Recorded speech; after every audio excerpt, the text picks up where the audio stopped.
بسم الله الرحمن الرحيم نحمده ونصلي على رسوله الكريم أما بعد فأعوذ بالله من الشيطان الرجيم بسم الله الرحمن الرحيم الحمد لله رب العالمين الرحمن الرحيم مالك يوم الدين إياك نعبد وإياك نستعين اهدنا الصراط المستقيم صراط الذين أنعمت عليهم غير المغضوب عليهم ولا الضالين آمين صدق الله العظيم الحمد لله আল্লাহ পাকের মেহেরবানিতে আমরা আবারও আমাদের বরকতপূর্ণ এই মজলিসে অংশগ্রহণের সুযোগ লাভ করলাম। আল্লাহ পাকের দরবারে শুকরিয়া আদায় করি, আলহামদুলিল্লাহ। আমাদের ধারাবাহিকভাবে সূরাতুল ফাতিহা কোরআন মাজিদের ভূমিকা যে সূরাটি, সেই সূরা থেকে আলোচনা চলছিল। আমরা গত দুইটি পর্বে সূরাতুল ফাতিহার 3টি আয়াত নিয়ে আলোচনা করেছিলাম। আজকে আমাদের আলোচনা হলো সূরাতুল ফাতিহা এর 4র্থ আয়াত নিয়ে। আমরা এর আগেও সূরাতুল ফাতিহা এর সংক্ষিপ্ত অর্থ এবং বিস্তারিত অর্থ এটা করেছি কয়েকবারই। সংক্ষিপ্ত আর বিস্তারিত অর্থের দিকে আমরা যাচ্ছি না, শুধুমাত্র আজকে যে আয়াতটি আমরা তেলাওয়াত করব, যে আয়াত নিয়ে আলোচনা করব, আজকে একটি আয়াত নিয়ে আলোচনা হবে, শুধু 4র্থ আয়াত নিয়ে। এই আয়াতটুকুর অর্থ পড়ে ইনশাআল্লাহ আমরা পরবর্তীতে ব্যাখ্যা বিশ্লেষণ বিস্তারিত আলোচনায় চলে যাব ইনশাআল্লাহ। 4র্থ নম্বর আয়াত হলো ইয়্যাকা না'বুদু ওয়া ইয়্যাকা নাস্তাঈন। ইয়্যাকা শব্দের অর্থ হচ্ছে আপনারই, কেবলই মাত্র আপনার। না'বুদু আমরা ইবাদত করি, ওয়া এবং ইয়্যাকা কেবলই আপনার কাছে, নাস্তাঈন আমরা সাহায্য প্রার্থনা করি। পুরোটার অর্থ দাঁড়ালো আমরা শুধুমাত্র আপনারই ইবাদত করি এবং আপনার কাছেই কেবল আমরা সাহায্য প্রার্থনা করি। এই আয়াতের আলোকে আমরা কোরআন ও হাদিসের সহি নির্ভরযোগ্য সূত্রে বর্ণিত মোট 10টি বিষয়ে আলোচনা করব। এই আয়াতের আলোকে আমরা আজকে মোট 10টি বিষয়ে আলোচনা করব, সংক্ষিপ্তভাবে করার চেষ্টা করব ইনশাআল্লাহ। প্রথম বিষয়টি হলো, ইতিপূর্বে সূরাতুল ফাতিহা যখন শুরু হয়েছে, সর্বপ্রথম যে শব্দটা সেটা ছিল আলহামদুলিল্লাহ। সকল প্রশংসা আল্লাহ তাআলার জন্য। এটা কিন্তু একটা দাবি। আমরা এখানে বললাম সকল প্রশংসা আল্লাহ তাআলার জন্য, তাহলে সকল প্রশংসার দাবিদার আমরা একমাত্র কাকে রাখলাম? আল্লাহ পাককে। এরপরে আল্লাহকে তার কিছু সিফাত, তার কিছু গুণবাচক শব্দের আলোচনা গিয়েছে। মোটামুটি 3টা গুণবাচক শব্দ আমরা আগেও আলোচনা করেছিলাম। রব্বুল আলামিন, এখান থেকে আল্লাহ পাকের যে সিফাত আসে সেটা হলো as-সিফাতুর রুবুবিয়্যাহ। এরপরে আর রহমান আর রহিম, এই দুইটার থেকে যে সিফাতটা আসে সেটা হলো as-সিফাতুর রহমানিয়্যাহ। 3 নাম্বার মালিক ইয়াউমিদ্দিন, এখানে যে সিফাতটা সেটা হচ্ছে as-সিফাতুল মালিকিয়্যাহ বা as-সিফাতুল জাব্বারিয়্যাহ। এই 3টা সিফাতের আলোচনার পর আবার আজকে যে আলোচনা, সেখানে আরেকটা দাবি করা হলো, আরেকটা নয় বরং 2টা, একসঙ্গে 2টা দাবি। একটা হলো ইয়্যাকা না'বুদু, যে সকল ইবাদতের উপযুক্ত একমাত্র আল্লাহ। আরেকটা দাবি করা হলো। 3 নাম্বার দাবি হচ্ছে ওয়া ইয়্যাকা নাস্তাঈন, এবং সাহায্য প্রার্থনারও একমাত্র উপযুক্ত কে? আল্লাহ পাক। তাহলে মোট দাবি হলো কয়টা? তিনটা দাবি, এ পর্যন্ত দাবি তিনটা। এক নাম্বার, সকল প্রশংসার একমাত্র উপযুক্ততার দাবিদার আমরা ঘোষণা করলাম কে? আল্লাহ পাক। দুই নাম্বার, সকল ইবাদতের উপযুক্ত আল্লাহ। তিন নাম্বার, সাহায্য প্রার্থনার একমাত্র উপযুক্ত আল্লাহ। তিনটা দাবি। এই যে তিনটা দাবি করা হলো, এখন যে কোনো দাবি, কেউ দাবি পেশ করলে তার একটা যথার্থতা থাকা লাগে, উপযুক্ততা থাকা লাগে, যোগ্যতা থাকা লাগে। আল্লাহ পাক রব্বুল আলামিন এখানে যে প্রথমেই তার প্রশংসার একমাত্র দাবিদার আল্লাহর সাথে সংযুক্ত করলেন, এরপরে ইবাদতের উপযুক্ততার একমাত্র দাবিদার, সাহায্য প্রার্থনার একমাত্র দাবিদার আল্লাহ পাকের জন্য নির্বাচন করলেন। এটা কি এমনি এমনি, নাকি আসলে তার কোনো যোগ্যতা আছে? যোগ্যতা কি আছে? যোগ্যতা আছে তো অবশ্যই। মূলত যোগ্যতা কি সেটাই আল্লাহ পাক মাঝখানের যে তিনটা সিফাত, এই তিনটা সিফাতে আল্লাহ পাক আলোচনা করেছেন। অর্থাৎ প্রথমোক্ত যে দাবি, আল্লাহ পাকের জন্যই সকল প্রশংসা, সেই দাবিটার সপক্ষে আল্লাহ পাক তিনটা সিফাত, তিনটা গুণের বর্ণনা দিলেন, যে এই তিনটা গুণের অধিকারী হওয়ার কারণেই আল্লাহ পাক সকল প্রশংসার দাবি। এমনি এমনি না, তার যোগ্যতা আছে। যোগ্যতা কি? এক নম্বর যোগ্যতা, তিনি রব। দুই নম্বর যোগ্যতা, প্রচণ্ড রহমতওয়ালা, প্রচণ্ড দয়া মায়াওয়ালা। তিন নম্বর হচ্ছে আরেকদিকে তিনি প্রচণ্ড পরাক্রমের অধিকারী, প্রচণ্ড ক্ষমতার অধিকারী। তিনটা দাবির প্রেক্ষিতে, তিনটা শক্তি সামর্থ্যের প্রেক্ষিতে আল্লাহ পাক দাবি করলেন কি? সকল প্রশংসা আল্লাহ পাক রব্বুল আলামিনের জন্য। এবং আজকে আমরা আরো দুইটা দাবি করলাম। একটা দাবি হচ্ছে সকল ইবাদতের উপযুক্ত কে?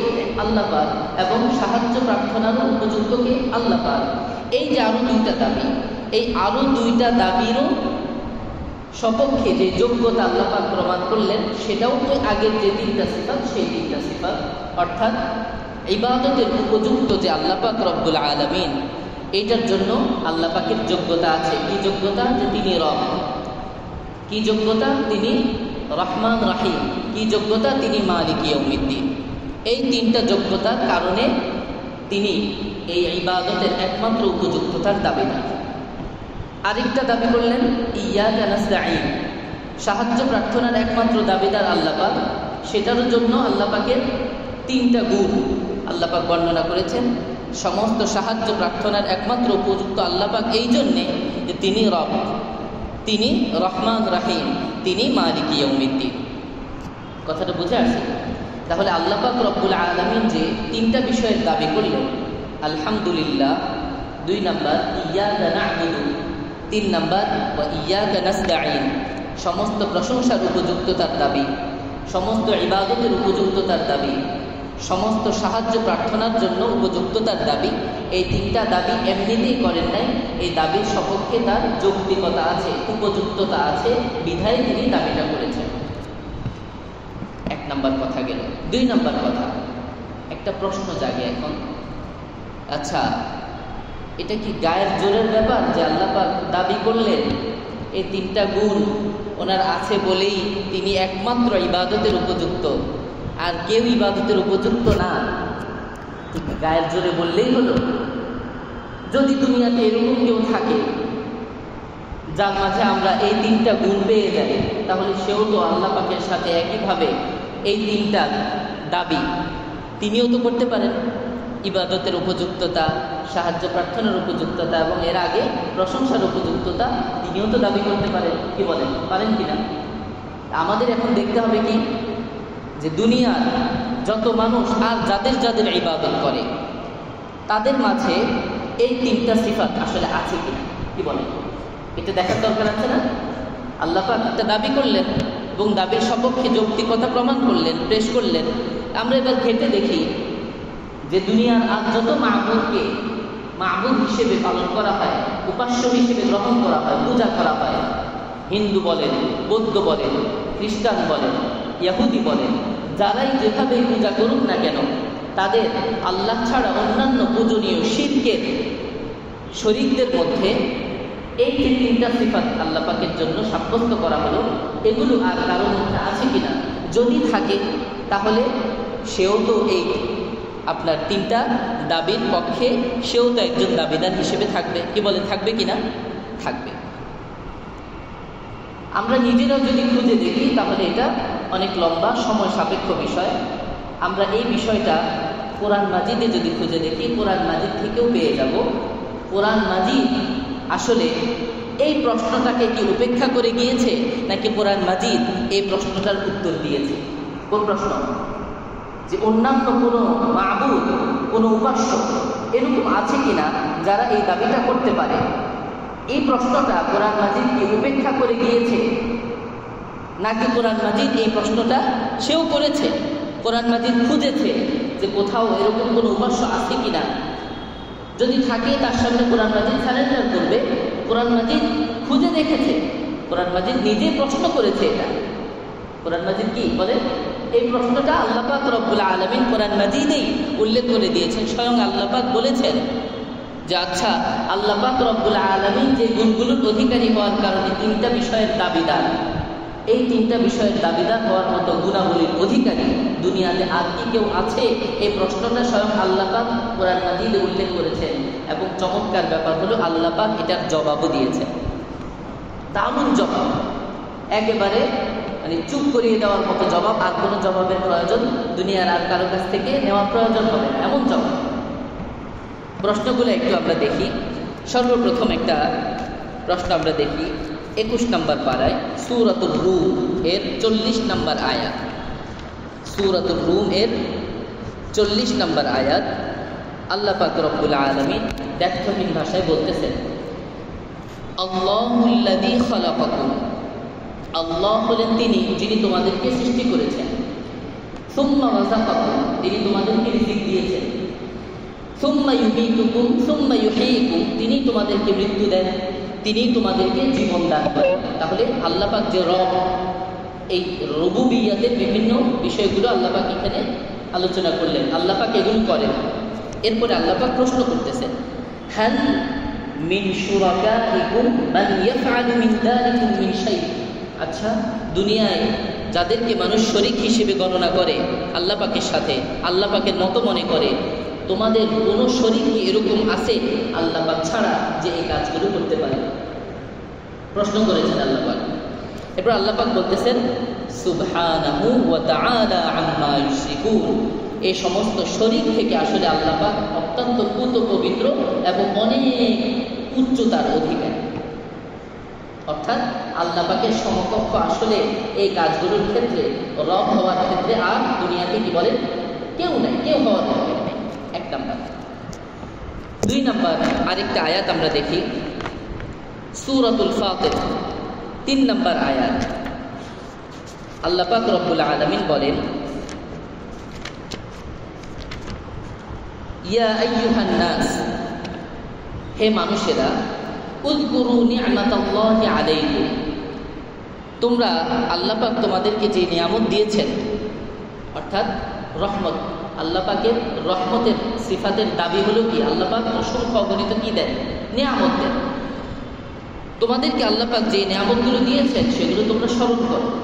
এরপরে প্রশ্ন, হাল মিন খালিকিন গায়রুল্লাহ ইয়ারযুকুকুম মিনাস সামাই ওয়াল আরদ, আল্লাহ ছাড়া আর এমন কোন স্রষ্টা কি আছেন যিনি আসমান জমিন থেকে তোমাদের জন্য রিজিকের ব্যবস্থা করতে পারেন? আল্লাহ পাক উত্তর দিচ্ছেন, লা ইলাহা ইল্লাহু, আত্মপক্ষ সমর্থন। এটাকে কি বলে? আত্মপক্ষ সমর্থন। নিজে নিজের উত্তর দিচ্ছেন, লা ইলাহা ইল্লাহু, আসলে এই ধরনের উপযুক্ত আর কেউ নাই। সুতরাং উপাস্য একমাত্র কে হতে পারে? আল্লাহ। আল্লাহ ছাড়া উপাস্য আর কেউ হতে পারেন না। ফাআন্না তুফাকুন, সুতরাং দৌড়ে বেড়াচ্ছ কোথায়? তোমরা কোথায় হারিয়ে যাচ্ছ? কোথায় দৌড়ে বেড়াচ্ছ? 2টা আয়াত। 3 নাম্বার আরেকটা আয়াত আমরা দেখি, কোরআন মাজিদের 26 নম্বর পারা, প্রথম পৃষ্ঠা, সূরাতুল আহকাফ এর 7 নম্বর আয়াত। সূরাতুল আহকাফের 4 নম্বর আয়াত থেকে আমরা, কুল আরাআইতুম, আল্লাহ বলছেন তোমরা কি ভেবে দেখেছো যে মা তাদউনা মিন দুনিল্লাহ, আল্লাহ পাক ছাড়া অন্য যাদেরকে তোমরা ডাকো, আরুনি, আমাকে দেখাও, মাদা খালাকু মিনাল আরদ, জমিনের কোন জিনিসটা তারা সৃষ্টি করেছে আমাকে দেখাও। আম লাহুম শিরকুন ফিস সামাওয়াত, নাকি আকাশমণ্ডলীর সৃষ্টির মাঝে তাদের কোনো অংশীদারিত্ব আছে? আকাশমণ্ডলী যে আল্লাহ পাক সৃষ্টি করেছেন, কোনো সৃষ্টির মধ্যে ইঞ্জিনিয়ারিং বা অন্য কোনো মডেলিং ইত্যাদির মধ্যে অন্য কেউ শরীক ছিল? আমাকে দেখাও, এরকম কেউ আছে? এখানে দারুণ একটা কথা আল্লাহ পাক বলছেন, দুনিয়ার কেউ এখন তাদের কোনো শরীরকে আল্লাহ পাক রব্বুল আলামিনের সাথে দাঁড় করাতেও তো পারে না। বলতে পারে হ্যাঁ আল্লাহর সাথে আমাদের অমুক উপাস্য, আমাদের অমুক খোদাও কি আসমান সৃষ্টির মাঝে ছিলেন, বলতে পারেন কিনা? পারেন।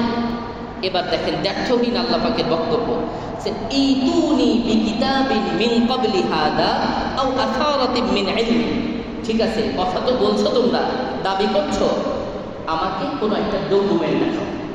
ডকুমেন্ট দেখাও, কথা বললেই হবে না, ডকুমেন্ট লাগবে। কোনো একজন আল্লাহ পাকের সাথে কি ছিল? আসমানের সৃষ্টিতে শরীক ছিল, মুখে দাবি করলা, এটা হবে না। কি লাগবে? ডকুমেন্ট লাগবে। কোনো আসমানি কিতাবের কোনো ডকুমেন্ট দেখাও। আচ্ছা, আসমানি কিতাবের ডকুমেন্ট আমি চাই না, দরকার নাই। আও আসারাতিন মিন ইলমিন ইন কুনতুম সাদিকিন, যদি তোমরা প্রকৃত সত্যবাদী হও তাহলে অথেন্টিক, তোমাদেরই অথেন্টিক কোনো ঐতিহাসিক কোনো রেফারেন্স আমাকে দাও। আসমানি কিতাব দরকার নেই। আসারাতিন মিন ইলমিন, কোনো বৈজ্ঞানিক কোনো সূত্রে একটা অথেন্টিক রেফারেন্স আমাকে দান করো, যেটার মাধ্যমে আমরা এটা বিশ্বাস করতে পারি। শুধু দাবি করলেই কি হবে না, অথেন্টিক কোনো রেফারেন্স লাগবে, কোনো দলিল লাগবে। দলিল কি আছে কোনো? যদি থাকে তাহলে আমাকে দেখাও। আসলে কি দলিল আছে? কোনো দলিল নাই। এবার আসেন, এগুলো সব গেল কি আত্মপক্ষ সমর্থন। এবার এমন একটা উত্তর আল্লাহ পাক রব্বুল আলামিন নিজেই দিচ্ছেন। আল্লাহ পাক রব্বুল আলামিন বলেন, লাউ কানা ফীহিমা আলিহাতুন ইল্লাল্লাহু লাফাসাদাতা। আসলে দুনিয়াতে আল্লাহ ছাড়া আর কোনো ইলাহ নাই। যদি আল্লাহ ছাড়া আর কোনো ইলাহ থাকতো তাহলে পুরা পৃথিবী কায়নাত ধ্বংস হয়ে যেত। কিভাবে ধ্বংস হতো? এভাবে ধ্বংস হতো। খেয়াল করেন, দেখেন দুনিয়াতে ক্ষমতার অধিকারী, কাছাকাছি ক্ষমতা যাদের আছে, এরা কি কখনো চায় যে একমাত্র ক্ষমতার অধিকারী আমার অপোজিটে যে আছে তারই থাকুক, নাকি সে নিজেও ক্ষমতায় তার নিজের স্বকীয়তা বজায় রাখতে চায়? চায় কিনা? নিজের ক্ষমতার একটা স্বাক্ষর সেও তো রাখতে চায় না? ধরেন আল্লাহ পাক রব্বুল আলামিন একটা সময় বৃষ্টি দিতে চাইলেন, আরেকজন যদি দুনিয়া এই কায়নাতের স্রষ্টা হিসেবে, খালিক হিসেবে, কায়নাতের নিয়ন্ত্রক হিসেবে নিজেকে দাবি করতে চায়, তাহলে সেও তো বৃষ্টি দিতে যাবে না? অথবা বৃষ্টি বন্ধ করতে যাবে। এই যে দীর্ঘদিন পর্যন্ত আল্লাহ পাক রব্বুল আলামিন বৃষ্টি দিয়ে আসতেছেন, সে হয়তো এই দাবি করত যে না, এখন থেকে বৃষ্টি দিব আমি, এখন থেকে বৃষ্টি আপনার দেওয়ার আর অধিকার নেই। অথবা আল্লাহ পাক আমাদের রব যিনি, তিনি বৃষ্টি এখন দিতে চাইলেন, সে কি বলতো যে না, এখন আমি বৃষ্টি দিতে দিব না, এখন আমি বৃষ্টিটা আটকে রাখবো, এখানে বৃষ্টি দিতে দেব না, আমি ওখানে বৃষ্টি দেব। একটা গন্ডগোল লাগতো কি? বলে লাগতো। আল্লাহ পাক রব্বুল আলামিন সূর্যটাকে একদিক থেকে উঠান। আপনাদের বাপদাদার আমলে কখনো কি শুনেছেন সূর্য কোনো সময় পশ্চিম দিক থেকে উঠেছে? শুনেছেন কখনো? একভাবে উঠতেছে। এমনকি ঐতিহাসিক কোনো গ্রন্থে কোনোভাবে এই কথার প্রমাণ কেউ দেখাতে পারবে না যে কখনো সূর্য পশ্চিম দিক থেকে উঠেছে। আচ্ছা, যদি আরেকজন মাবুদ থাকতো, আরেকজন কোনো রব থাকতো, পাওয়ারফুল কেউ থাকতো, তাহলে সে কি এই আল্লাহ এর দাপট এভাবে এককভাবে প্রতিষ্ঠিত হতে দিত? সে বলতো যে এতদিন পর্যন্ত আপনি যেহেতু দিক থেকে উঠাইছেন, আমারও তো একটা ক্ষমতা আছে, আমি এখন থেকে আমার ক্ষমতা দেখাবো, আপনি সাইডে যান, আমি এখন থেকে কোন দিক থেকে উঠাবো? পশ্চিম দিক থেকে উঠাবো। বলেন বলতো কিনা? বলতো। দুনিয়ার কায়নাতের এই যে মানে সৌরজগতের লক্ষ কোটি গ্রহ নক্ষত্র, কত কিছু আবিষ্কার হলো এখন পর্যন্ত, এত গ্রহ নক্ষত্র, এগুলোর যে চলার একটা নির্দিষ্ট কক্ষপথ আছে। আপনারা পড়াশোনা করেন, এই কক্ষপথে কোনো গ্রহ নক্ষত্র নিজ কক্ষপথ ছেড়ে অন্য কোনো কক্ষপথ ধরেছে এরকম কোনো ডকুমেন্ট কেউ দেখেছেন কখনো? যদি কক্ষপথ ধরত তাহলে এক নক্ষত্রের সাথে আরেক নক্ষত্র কি খেত? ধরেন বাড়ি খেয়ে যেত না? তা আল্লাহ পাক ওইটাই বললেন যে নক্ষত্র যখন বাড়ি খেয়ে যেত, দুনিয়ার যা কিছু আছে সিস্টেম সব কিছু ব্যত্যয় হতো, সব একটা আরেকটার সাথে বাড়ি খেয়ে পুরা কায়নাত ধ্বংস হয়ে যেত। যে দুনিয়াতে এই ঘটনা কখনো ঘটে নাই, তাহলে স্পষ্ট বোঝা যায় যে কায়নাতের সব কিছুর নিয়ন্ত্রক একমাত্র কে হতে পারে? একজনই হতে পারেন। আমরা তার পরিচয় কি পেলাম? আল্লাহ। এবং দেখেন আল্লাহ পাক রব্বুল আলামিন চমৎকার আরেকটা কথা বলছেন কোরআন মাজিদে সূরাতুল মুমিনুনের 91 নম্বর আয়াত। আমরা যখন বিতর্ক করি, বিতর্ক কখন এটা শক্তিশালী হয়? বিতর্কের জন্য দুইটা জিনিস লাগবে। একটা হলো আপনি আপনার পক্ষে যুক্তি দেবেন, দলিল দেবেন। আরেকটা হলো বিপক্ষ দলের যে যুক্তি তর্ক আছে পেশ করুক বা সামনে পেশ করার সম্ভাবনা আছে সেগুলো খণ্ডন করবেন। এই দুইটার মাধ্যমে একজন বিতার্কিক সে সেরা বিতার্কিক হতে পারে। তা আল্লাহ পাক রব্বুল আলামিন বিপক্ষ দলের কি ধরনের যুক্তি থাকতে পারে সেগুলো আল্লাহ পাক খণ্ডন করছেন 91 নম্বর আয়াতে। দেখেন চমৎকার আরেকটা কথা, ওয়ামা কানা মাআহু মিন ইলাহিন, আল্লাহ পাকের সাথে আসলে আর কোনো ইলাহ নাই। যদি থাকতো তাহলে কি হতো? আল্লাহ পাক বলেন ইদান লাযাহাবা কুল্লু ইলাহিন বিমা খালাকা, তাহলে প্রত্যেক ইলাহ সে যতটুকু সৃষ্টি করেছে তার ভাগ নিয়ে সে আলাদা হয়ে যাবে। দারুণ কথা না?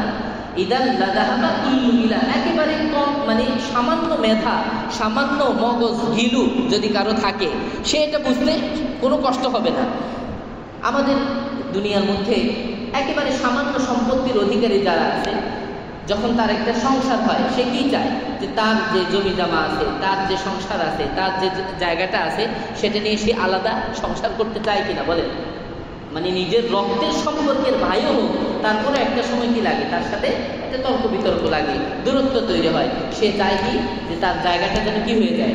আলাদা হয়ে যায়। সেখানে তার একক প্রভাব থাকবে, আর কেউ প্রভাব দেখাইতে পারবে না। এটা প্রত্যেকেই চায়, একদম গরিব থেকে গরিব, সামান্য কিছুর অধিকারী হলেও সে এটা চায়। তা আল্লাহ পাক বলেন যদি আসলে ইলাহ বলে কেউ থাকতো, লাযাহাবা কুল্লু ইলাহিন বিমা খালাকা, সে যেটুকু সৃষ্টি করেছে তার সৃষ্টির ভাগ নিয়ে সে কি হয়ে যেত? আলাদা হয়ে যেত। যে আমার ভাগ আমাকে আলাদা করে দেন, আপনার সাথে আমার আর বলবেন। আমার ক্ষমতা আমি আপনার সাথে ফলাইতে পারতেছি না, আপনি একক ক্ষমতা এতদিন পর্যন্ত দেখাচ্ছেন, এটা তো হয় না। আমারও তো কিছু ক্ষমতা দেখানোর দরকার আছে। নেন নেন, আমার ভাগটা আপনি কি করেন? আমাকে আলাদা করে দিয়ে দেন। ইদাল লাযাহাবা কুল্লু ইলাহিন বিমা খালাক ওয়ালা আলা বা'দুহুম আলা বা'দ, এবং একজন আরেকজনের উপরে শ্রেষ্ঠ হতে চাইবে। কি হতে চাইবে? শ্রেষ্ঠ হতে চাইবে। কি বলেন? আমাদের বিবেকে এটা কি বুঝতে খুব বেশি কঠিন হয়? সহজ কথা। সে যেহেতু তার ক্ষমতা আছে, সে যেহেতু সৃষ্টিতে অংশীদার, তো সে স্বাভাবিক, এটা তার একদম যুক্তিসঙ্গত দাবি যে তার অংশ নিয়ে সে আলাদা হবে, সে প্রভাব খাটাইতে চাবে, এটা তার যুক্তিসঙ্গত দাবি। দুনিয়াতে এই পর্যন্ত কেউ দেখাতে পারবে না এরকম কোনো দাবি কেউ কখনো করেছে করেনি। আল্লাহ পাক এরপরে বলছেন সুবহানাল্লাহি আম্মা ইয়াসিফুন। সুতরাং কি সাব্যস্ত হলো? যে আল্লাহ পাকের যে তিনটা সিফাত আল্লাহ পাক বললেন, এই সিফাতগুলোর সাথে অংশীদার বলতে আসলে দুনিয়াতে আর কেউ হতে পারে না। সুতরাং দাবি যে আল্লাহ পাক বললেন একমাত্র দাবি, হামদের দাবি, প্রশংসার একমাত্র দাবিদার আল্লাহ পাক রব্বুল আলামিন, ইবাদতের একমাত্র উপযুক্ততার দাবিদার আল্লাহ পাক রব্বুল আলামিন, এবং সাহায্য প্রার্থনার একমাত্র উপযুক্ততার দাবিদার আল্লাহ পাক রব্বুল আলামিন, এটা সাব্যস্ত হয়ে গেল। তো আল্লাহ পাক বলেন সুবহানাল্লাহি আম্মা ইয়াসিফুন। অন্যান্যরা বকবক যাই করে এগুলো থাকে আসলে আল্লাহ পাক অত্যন্ত পুত পবিত্র। 2 নম্বর কথা বুঝে আসছে ভাইয়া? এখন একটা কথা দেখেন, সবাই তো কোরআনে বিশ্বাস করে না, করে? এটা তো কোরআনের একটা মূলনীতি। কোরআনের মূলনীতির আলোকে আমরা আলোচনা করলাম। যারা কোরআনে বিশ্বাস করে না তারা যদি বলে যে আমরা তো কোরআনে বিশ্বাস করি না, আপনাদের যে কথাগুলো বললেন যে রব একটা সিফাত, রহমান রহিম সিফাত, তারপরে মালিক ইয়াউমিদ্দিন সিফাত, এই তিনটা সিফাতই কেন আপনার ইলাহ হওয়ার জন্য বা এই তিনটা দাবির সপক্ষে উপযুক্ততার প্রমাণ হিসেবে এই তিনটা সিফাতই কেন বলা লাগবে? অন্যান্য সিফাত দিয়েও যোগ্য হইতে পারে কেউ। তাহলে স্পষ্ট কথা যে আমাদের পক্ষ থেকে, আল্লাহ পাকের পক্ষ থেকে তো সুন্দর মূলনীতি দেওয়া হলো। সুন্দর মূলনীতি কি বলেন? দেওয়া হলো যে তিনটা দাবি আল্লাহ পাক করেছেন, এই তিনটা দাবির সপক্ষে আল্লাহ পাক তিনটা সিফাত বর্ণনা করেছেন। এখন আপনারা যদি এগুলো মানতে না চান, দুনিয়ার কোনো খোদা বা কোনো উপাস্যকে যারা মানে তারা যদি এই কথা মানতে না চায় যে আমরা কোরআন মানি, তাহলে আমরা প্রশ্ন করব আপনারা তাহলে কি মানেন? আপনারা তাহলে সহজ কথা, আপনারা কি মানেন, আপনাদের মূল নীতিটা আমাদেরকে দেন। এমন কোনো কথা বলতে পারবেন না আজকে এক কথা, কালকে আবার নিজেরা নিজেদের কথা নিজেরাই কি করবেন, ভেঙে ফেলবেন, নিজেরাই রক্ষা করবেন না। যেটা হয় সাধারণত অন্যান্য ধর্মের কথাগুলো তো যেরকম হয়, আজকে এক কথা বললো, হ্যাঁ, কালকে কি বললো, নিজেরাই নিজেদের আগের কথাটা খণ্ডন করে ফেললো আরেক কথা। কিন্তু কোরআন 1450 বছর পর্যন্ত তার কোনো কথা উইথড্র করেছে, ফিরিয়ে নিয়েছে, যে কথা বলেছে একই কথা আছে এখনো, এটার কোনো ব্যত্যয় হয় নাই, এদিক সেদিক হয় নাই, একই কথা। তাহলে আপনারা এমন কোনো মূলনীতি দেন, সেই মূলনীতির আলোকে আপনার সামনে বাড়ি দেখি, এই মূলনীতির আলোকে কোন খোদা আসলে উপযুক্ত, তারা আসলে আসীন হতে পারে আর কে হতে পারেন না। আপনাদের কোনো মূলনীতি দেন। এই পর্যন্ত তারা আসলে দুনিয়ার যারা যে সমস্ত উপাস্য মানে, চাই খ্রিস্টানরা, তারা তৃত্ববাদের কথা বলে। কিসের কথা বলে? বলেন, 3 খোদার কথা বলে।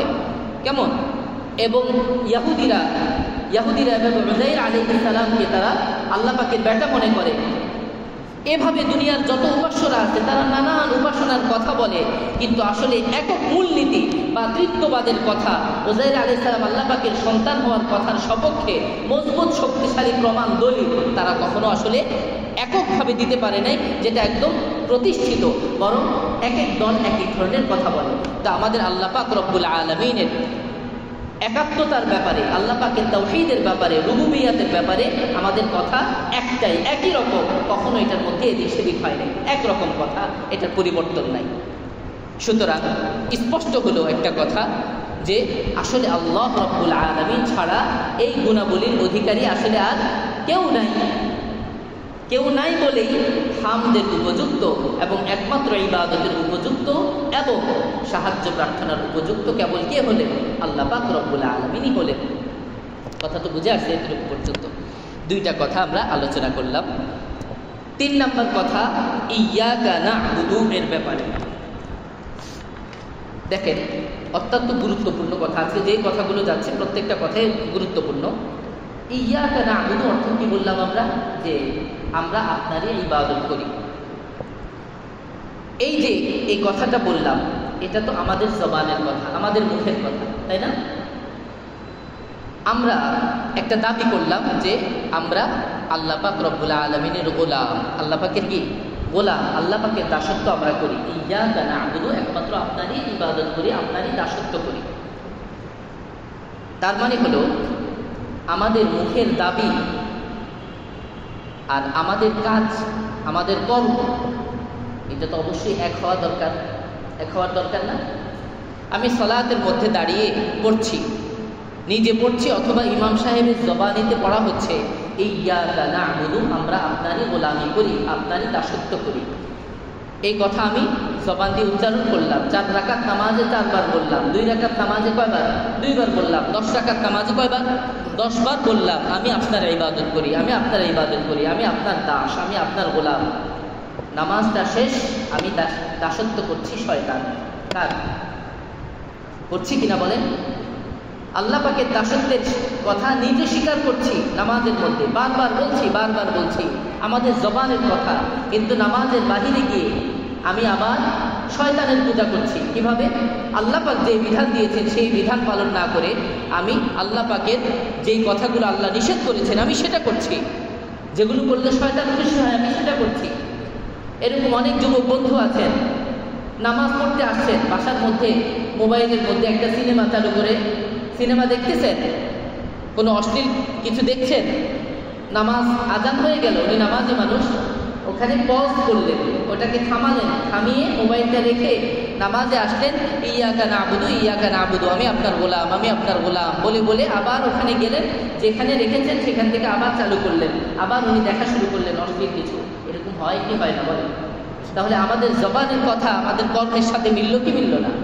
যার জবানের কথা তার কর্মের সাথে মিলে না, সে কি বলেন? মুনাফিক কিনা? এটা আল্লাহ পাক বলা রাখবেন। আপনি নিজেকে নিজে প্রশ্ন করেন, আমি নিজেকে নিজে প্রশ্ন করি। আমি বারবার সালাতে প্রত্যেক রাকাতে আমি নিজে ঘোষণা করছি আমি আল্লাহর গোলাম, আমি আল্লাহর গোলাম। আল্লাহ পাক বাধ্য করছেন না, আমি ঘোষণা করছি, অথচ সেই আমি আমার জবানের কথা আমার নামাজের পরে আমার যে কর্মকাণ্ড তার সাথে কোনোভাবে মিলছে না। আমি আল্লাহ পাকের গোলামি করছি না, আমার প্রত্যেকটা কদম যাচ্ছে হারামে।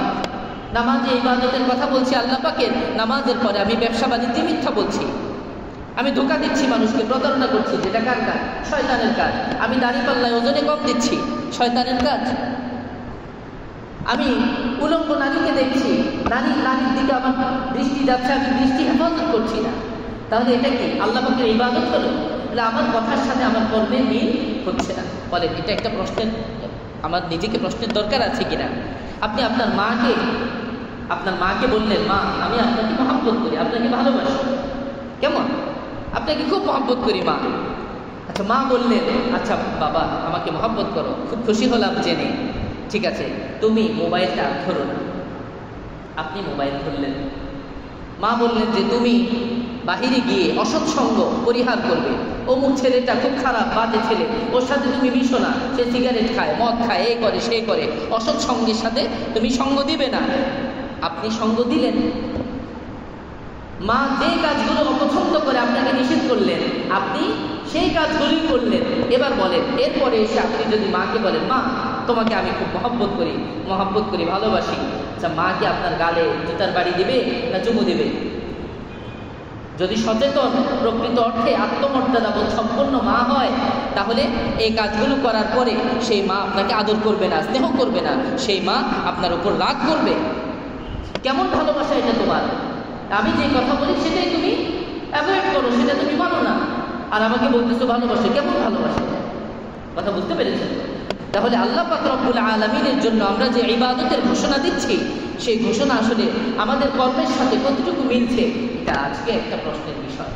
এই প্রশ্নটা আমরা আমাদের নিজেদেরকে করি, এই প্রশ্নটা নিয়ে যাই ইনশাআল্লাহ বাসা বাড়িতে, আমার কর্মক্ষেত্রে। আশা করি আজকের দিনের পরে আমাদের কথা এবং কর্মে যখন মিলে যাবে, জিন্দেগি ইনশাআল্লাহ পরিবর্তন হয়ে যাবে ইনশাআল্লাহ।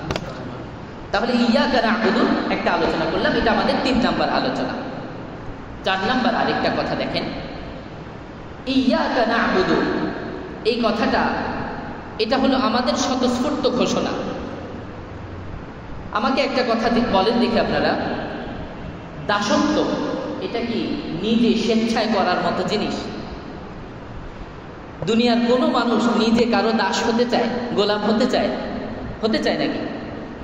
কেউ কি এরকম বলেছে কাউকে যে ভাই আমি আজকে থেকে আপনার গোলাম, দাস, আমি স্বাধীন জীবন চাই? দাস হওয়া মানে কি? স্বাধীন জীবন সে চায় না। তো আল্লাহ পাক রব্বুল আলামিনকে আমরা বলছি, আল্লাহ আমরা স্বেচ্ছায় আপনার দাসত্ব বরণ করে নিলাম। অথচ দাসত্ব এটা বরণ করে নেওয়ার মতো জিনিস না। দুনিয়ার কোনো জায়গায় কেউ এই উদাহরণ দেখাতে পারবে না। বরং কেউ যদি কাউকে দাস বানিয়ে নেয়, সে সারা জীবন এই চেষ্টায় থাকে যে কিভাবে স্বাধীন জীবন যাপন করা যায়, তার দাসত্ব থেকে বেরিয়ে আসা যায়। যত টাকা দিয়ে হোক, যত সম্পদ দিয়ে হোক, আমি তার দাসত্ব থেকে বেরিয়ে আসতে চাই কিনা? এটা কেউ নিজে দাসত্ব বরণ করে নিতে চায় না। কিন্তু আল্লাহ পাক রব্বুল আলামিনের ক্ষেত্রে এসে ঘটনা হয়ে গেল উল্টা। আমরা নিজেরা স্বতঃস্ফূর্তভাবে দাসত্ব বরণ করে নিলাম। এটা কি? এটা কেন? এটা একটা গুরুত্বপূর্ণ ব্যাপার। মূলত দুনিয়া যত মনিব আছে বা পাওয়ারফুল মানুষ আছে, সকল মনিবের সাথে আমাদের রব আল্লাহ পাক রব্বুল আলামিন একমাত্র মনিব। তার এই গুরুত্বপূর্ণ পার্থক্য এখানে, এই জায়গাটায় অন্যান্য যত মনিব আছে সবাই তার গোলাম, তার দাসের কাছ থেকে দাসত্ব চায়। সবাই কি চায়? দাসত্ব চায়। কিন্তু এই জায়গাটাতে আল্লাহ পাক রব্বুল আলামিন, আপনারা সবাই বলেন দেখি, আল্লাহ পাক কি আমাদেরকে বলেছেন উ'বুদু, তোমরা দাসত্ব করো, এরকম বলেছেন? নাকি কি আমরা নিজেরা দাসত্বের স্বতঃস্ফূর্ত স্বীকারোক্তি দিচ্ছি? আমি যদি চাই দাসত্বের স্বীকারোক্তি না দিতে, আল্লাহ পাক কিছু করবেন না আমাকে। যতদিন আমার হায়াত আছে আমাকে হায়াত দেবেন, যতদিন আমার হায়াত আছে আমাকে রিজিক দেবেন। কাফের মুশরিক যত বড় লম্পট হোক না কেন, আল্লাহ পাক কারো রিজিক বন্ধ করে দিয়েছেন?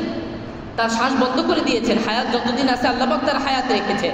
তাকে বরং মুমিন মুমিনাতের চেয়ে তাকে আরো মোটা তাজা করেছেন, একদম নিয়ামত দিয়ে গড়িয়ে দিয়েছেন। দুনিয়ার সমস্ত কাফের মুশরিক বরং মুসলমানদের চেয়ে ভালো আছে, ভালো জীবনযাপন করে। তো আল্লাহ পাক রব্বুল আলামিন রাজাধিরাজ, এত ক্ষমতা, এত পাওয়ারফুল তিনি, কিন্তু কখনো কাউকে দাসত্ব বরণে বাধ্য করেন না। আল্লাহ পাক বলেন না আমার দাসত্ব করতেই হবে, বলেছেন কখনো? অন্যান্য সমস্ত মনিবের সাথে আমাদের রব আল্লাহ পাক রব্বুল আলামিনের এই জায়গাটাতেই পার্থক্য। সমস্ত মানুষকে তিনি ইচ্ছাধীন বানিয়েছেন। কি বানিয়েছেন বলেন? ইচ্ছাধীন বানিয়েছেন। এই হলো সঠিক রাস্তা, ডানের পথ, ডান পাশের পথ, এই হলো বাম দিকের রাস্তা, এটা হলো জান্নাতের রাস্তা, এটা হলো জাহান্নামের রাস্তা, স্পষ্ট করে বলে দিয়েছেন। এবার তোমার ইচ্ছা মানুষ, তুমি চাইলে ডান দিকে যেতে পারো, চাইলে বাম দিকে যেতে পারো, চাইলে জান্নাতের দিকে যেতে পারো, চাইলে জাহান্নামের দিকে যেতে পারো। তোমাকে আল্লাহ পাক রব্বুল আলামিন কোনো কিছুতে বাধ্য করবেন না। তোমার ইচ্ছা, পুরা ইচ্ছার মালিক বানিয়ে দিয়েছে। আশ্চর্য কথা, এমন মনিব দুনিয়াতে আর কে হতে পারে? কে হতে পারে? আল্লাহ ছাড়া এরকম মনিব আসলে আর কেউ নাই। এই জায়গাটা আমাদেরকে চোখে আঙ্গুল দিয়ে বোঝালো। দুনিয়ার সমস্ত মনিব আসলে একদিকে, আল্লাহ পাক রব্বুল আলামিন আরেকদিকে। এত ক্ষমতার পাওয়ার, এত রহমত, এত আপনার জাব্বারিয়াতের অধিকারী হওয়া সত্ত্বেও, রব্বুল আলামিন হওয়া সত্ত্বেও তিনি আমাকে তার ইবাদতের জন্য বাধ্য করেন নাই। যিনি এমন গুণের অধিকারী, ইবাদত তো তার জন্যই শোভা পায়। আমার আপনার জিন্দেগি তো তার জন্যই কোরবান হওয়া উচিত। এত দয়া, এত মায়া করা সত্ত্বেও যিনি আমার কাছ থেকে একটু দাসত্ব চাইলেন না, আমাকে স্বাধীনতা দিয়ে দিলেন।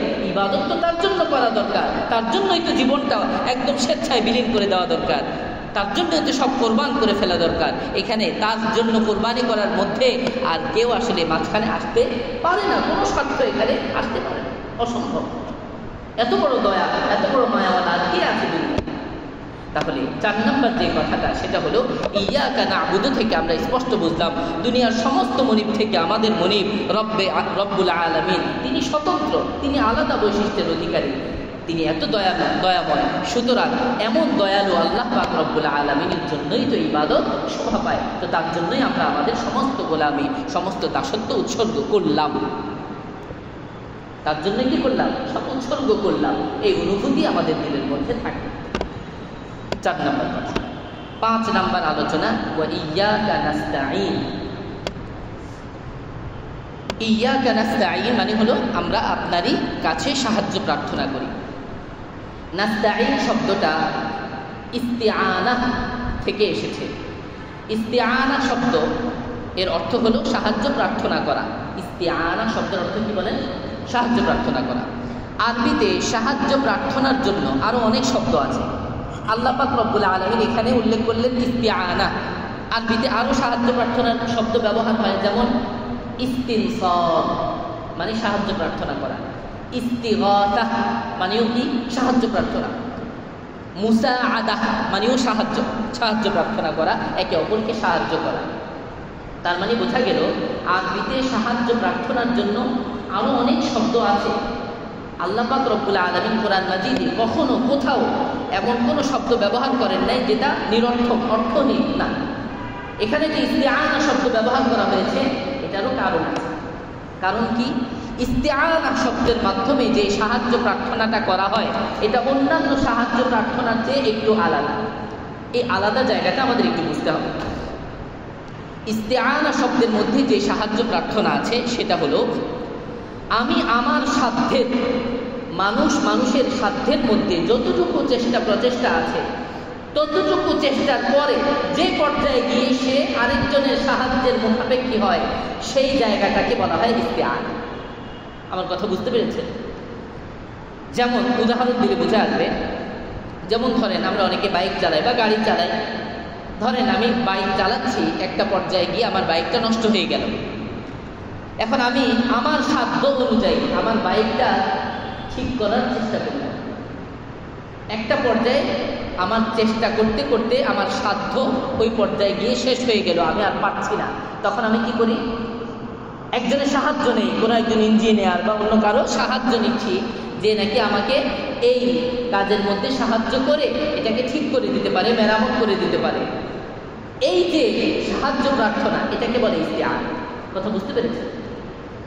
কেউ যদি তার মোটরসাইকেলটা বা গাড়িটা নষ্ট হয়ে যাওয়ার পর গাড়ির সিটে হেলান দিয়ে সে শুয়ে থাকলো, শুয়ে সে মিস্ত্রিকে বলল, ও ভাই দেখো তো কি হয়েছে, সমস্যাটা কি একটু দেখে দাও। এরপরে উনি আবার নাক দেখে কি সিটে হেলান দিয়ে নাক দেখে ঘুমাচ্ছেন। ওনার গাড়ি নষ্ট হয়েছে, উনি ধরেও দেখছেন না, চেষ্টা করেও দেখছেন না। এটাকে ইস্তিআনা বলেন। তাহলে কি বোঝা গেল? আমরা যে বললাম ইয়াকা নাস্তাঈন, আপনার কাছে আমরা সাহায্য প্রার্থনা করি, এই সাহায্য প্রার্থনা মানে কোন সাহায্য প্রার্থনা? যে সাহায্য প্রার্থনায় আমার নিজেরও চেষ্টা আছে, এইরকম যদি তার সাহায্য প্রার্থনা হয় তাহলেই তার বিপরীতে আল্লাহ পাকের পক্ষ থেকে সাহায্য আসবে, তাহলে সাহায্য আসবে। কথা বুঝতে পেরেছেন? তাহলে কি বোঝা গেল?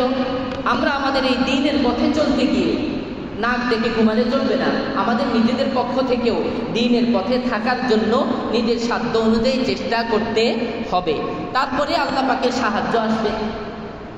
আমাদের নিজেদের কোরবানি করতে হবে, সবরের পরীক্ষায় উত্তীর্ণ হতে হবে, আমার নিজের সাধ্যের যতটুকু আছে ততটুকু করার পরে আল্লাহ পাকের সাহায্য আসবে, না হলে সাহায্য আসবে না। আল্লাহ পাক দেখবেন যে আমি চেষ্টা করছি কিনা, তারপরে সাহায্য। এই জন্য আল্লাহ পাক এখানে শব্দ দিলেন ওয়া ইয়াকা নাস্তাঈন, আপনার কাছে আমরা সাহায্য প্রার্থনা করছি। কেমন সাহায্য প্রার্থনা? আমার চেষ্টা সহকারে সাহায্য প্রার্থনা, শুধু শুয়ে শুয়ে সাহায্য প্রার্থনা নয়। শুয়ে শুয়ে সাহায্য প্রার্থনা হলে আল্লাহ পাকের সাহায্য বলেন আসবে না। ইব্রাহিম আলাইহিস সালাতু ওয়াস সালাম আল্লাহ পাকের কাছ থেকে সাহায্য প্রার্থনা করেছেন, আল্লাহ পাকের কাছ থেকে সাহায্য এসেছে, আগুনটাকে আল্লাহ পাক ঠান্ডা বানিয়ে দিয়েছেন। আল্লাহ পাক বললেন কুলনা ইয়া নারু কুনি বারদান ওয়া সালামান আলা ইব্রাহিম, ও আগুন তুমি ঠান্ডা হয়ে যাও। এই যে আল্লাহ পাকের কাছে সাহায্য প্রার্থনা করা হলো এবং আল্লাহ পাকের কাছ থেকে সাহায্য আসলো। কখন আসলো? ইব্রাহিম আলাইহিস সালাম ঘরে বসে বসে ঘুমিয়েছিলেন, তখন কি করেছেন?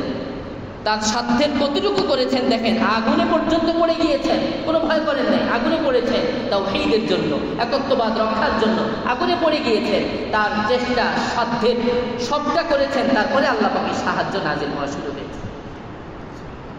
কথা বুঝতে পেরেছেন?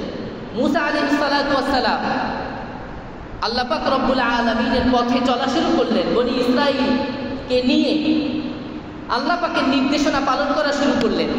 আল্লাহ পাক কি নির্দেশনা দিলেন? রাতের বেলা তোমার বাহিনীকে নিয়ে, বনি ইসরাঈলকে নিয়ে দৌড়াও, চলো, ছুটো, কোথায় যাও?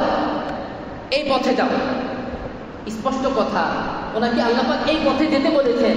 ওনার স্পষ্ট একটা প্রশ্ন আসার কথা ছিল, এই পথে গেলে সামনে তো লোহিত সাগর, সামনে কি লোহিত সাগর, লোহিত সাগর আমি পার হবো কিভাবে এত মানুষ নিয়ে? প্রশ্ন করেছেন? প্রশ্ন করেন নাই, উনি বের হয়ে গেছেন বনি ইসরাঈলকে নিয়ে, একদম সোজা বের হয়ে গেছেন। একদম মুখোমুখি যখন হয়েছেন, সঙ্গে সঙ্গে আল্লাহ পাকের নুসরত আসলো, আল্লাহ পাকের সাহায্য আসলো। কি সাহায্য? আল্লাহর কাছে সাহায্য চেয়েছেন, ও আল্লাহ আমি তো এখন অক্ষম হয়ে গেছি, আমার সাধ্যের সবটুকু দেওয়া শেষ, আমার এখন আর সামনে যাওয়ার রাস্তা নাই। আল্লাহ পাকের সাহায্য চলে আসলো, রোড হয়ে গেল, রাস্তা হয়ে গেল, তিনি চলে গেলেন পাশ। কথা বুঝতে পেরেছেন?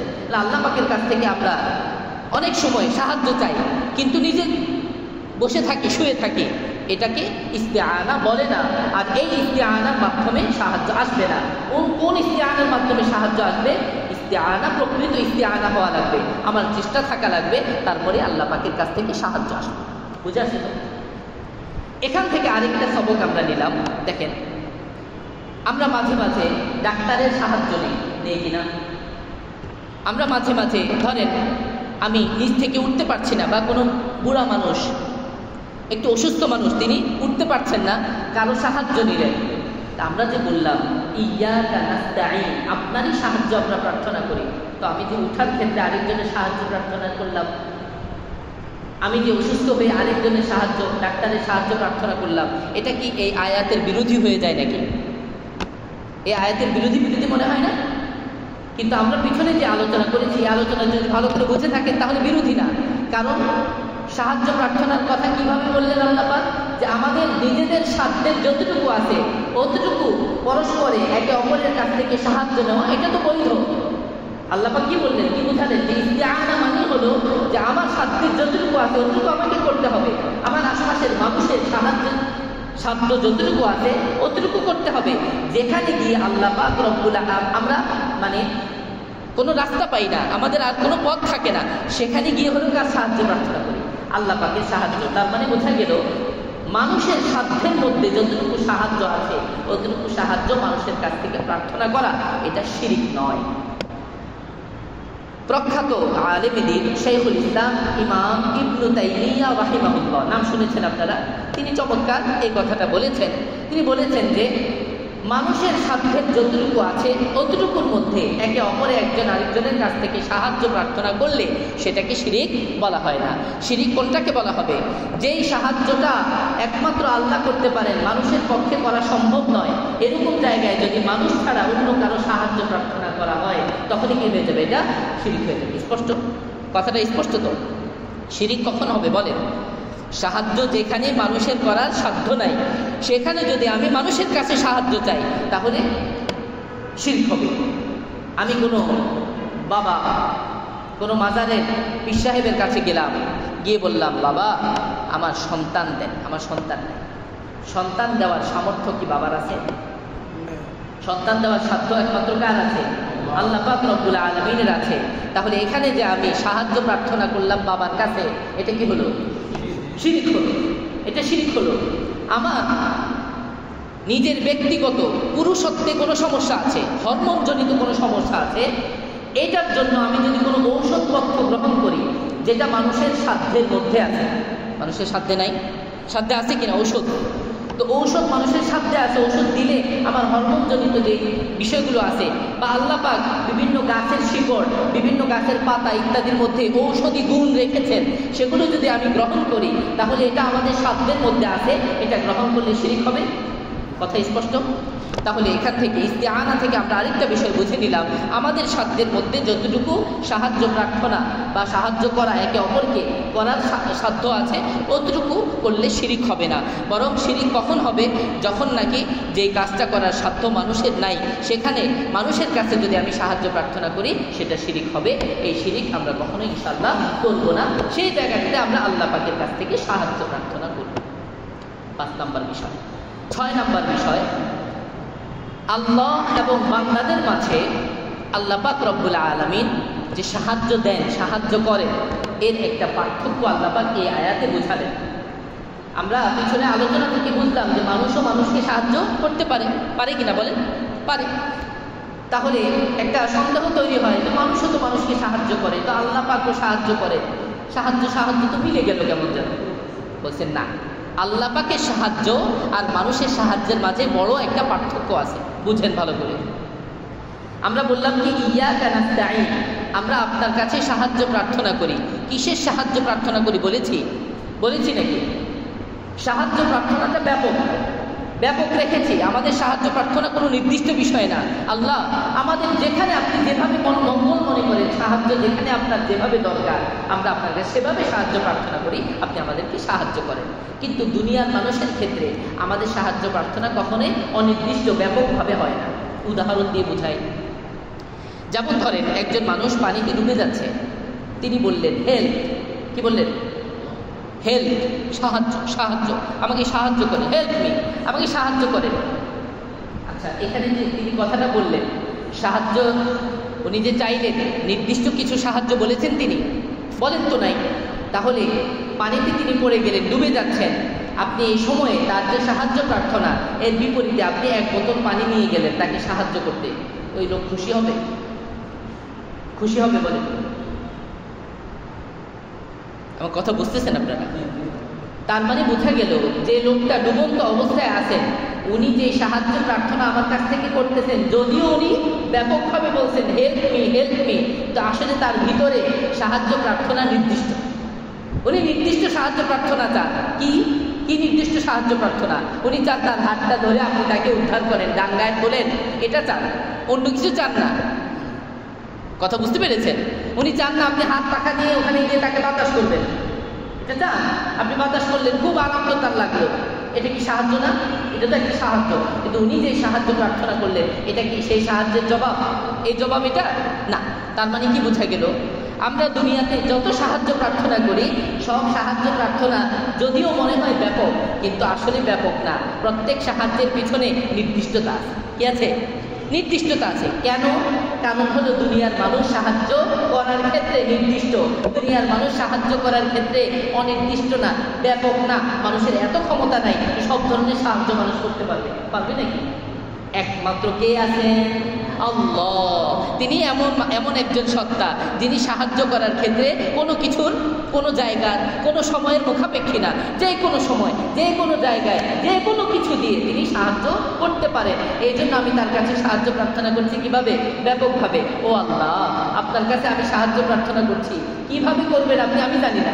কোন জায়গায় করবেন আমি জানি না, কারণ আপনি অনেক ব্যাপকতর, আপনার ক্ষমতা অনেক ব্যাপক, আপনার দয়া অনেক বড়, অনেক বেশি।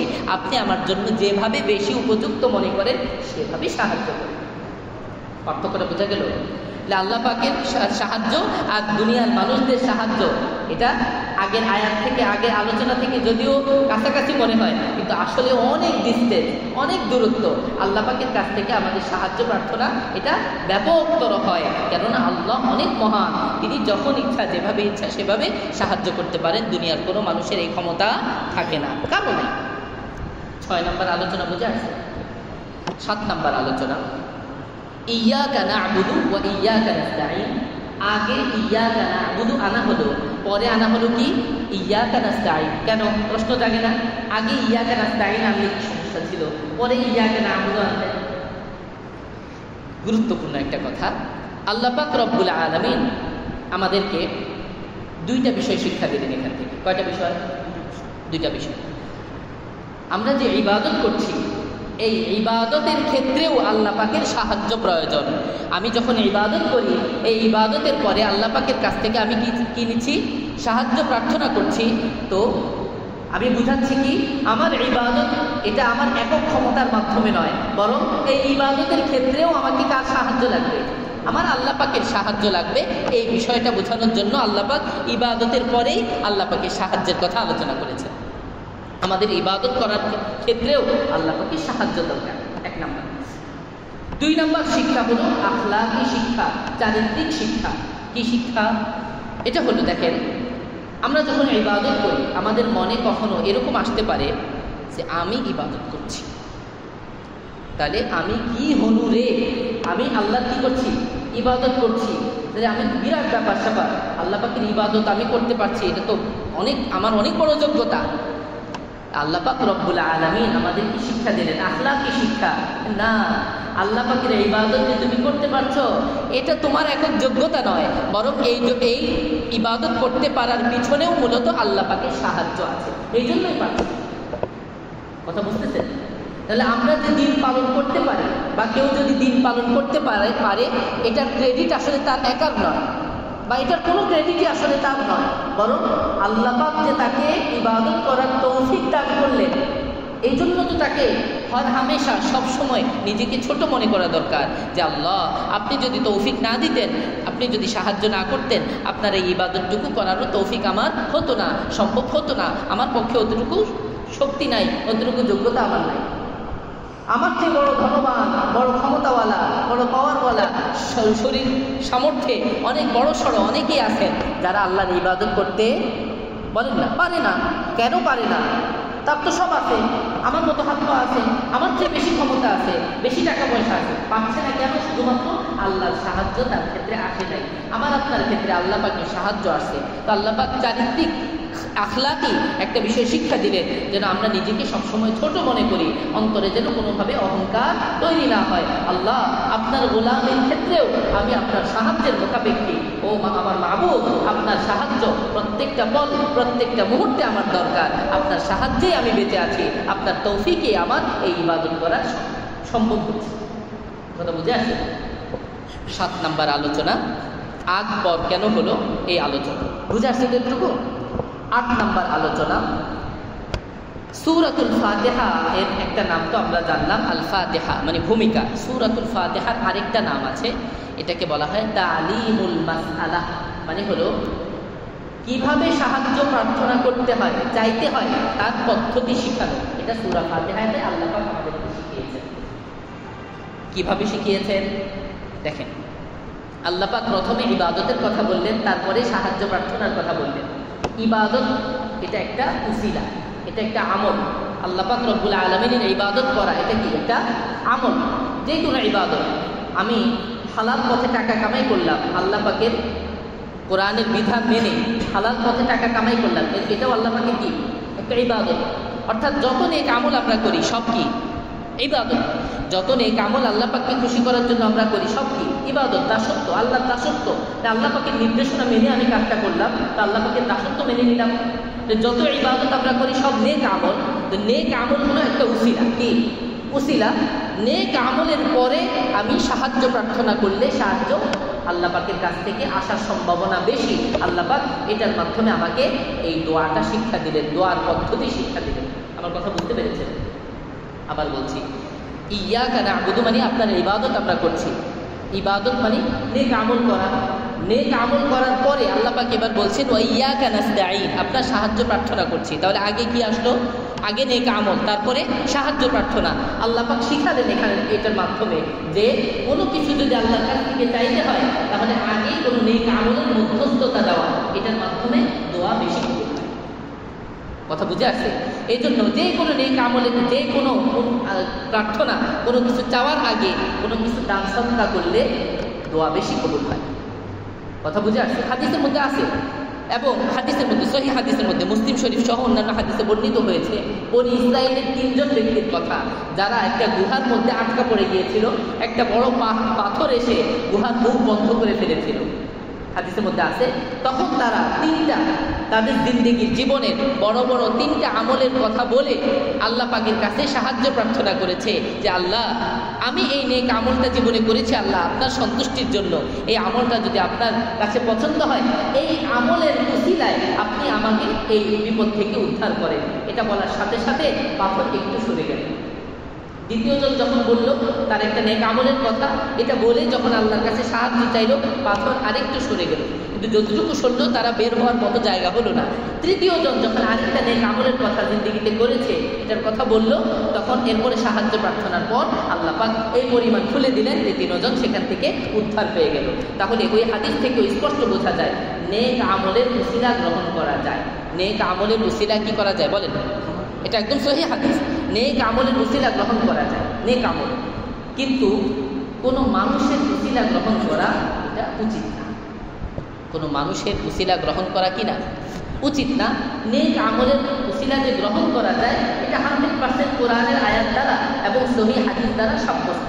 দুরূদ শরীফের আমল বলেন, সালাতের আমল বলেন, দান সাদকার আমল বলেন, কোরআন তেলাওয়াত করেছে, পুরা এক খতম কোরআন খতম করেছে, এটা একটা নেক আমল।